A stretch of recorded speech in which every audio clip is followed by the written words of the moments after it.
आज मु घरे बनैबी पणस कठार तरकारी।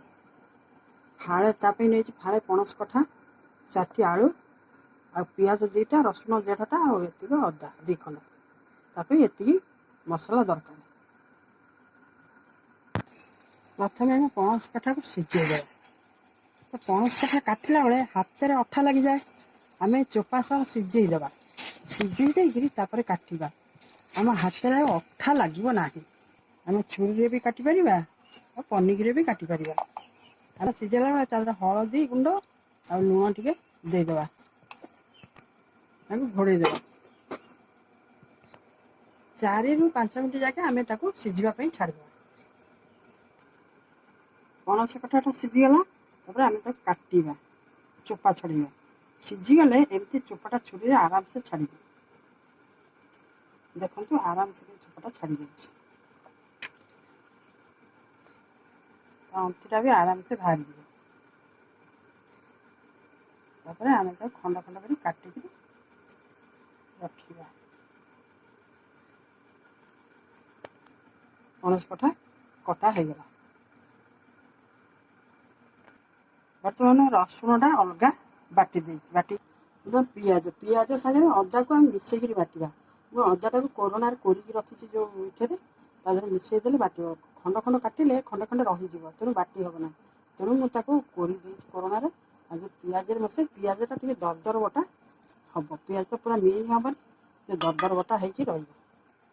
प्रथम आलू भल कर कषि ना। ए आलू की आम कषि हो जाए आलू आलू को काढ़ी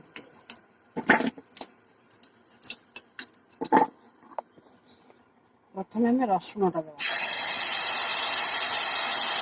लंका गुंड देवा। बर्तमान रसुणटा जरी जाइए आम पियाज अदा देदेवा।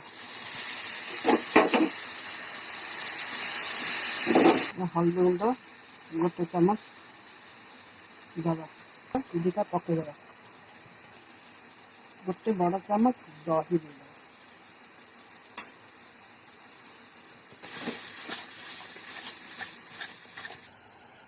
एबे हम मसला कषा सरी पणस पकईदेवा। पणस पकई कषि घोड़े पणस को कषिदा भल कर कषि होगा। आलू देदेवा। स्वाद अनुसार लुण देवा। पानी देदेवा।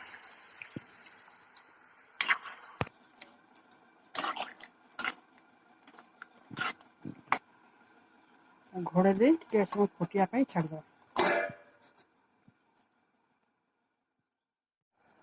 एबे आमर होगला पणस कठा आलू तरकारी। शिଳରେ मु खाली डालचीनी और गुजराती बाटिकी रखी पछरे देदेवा।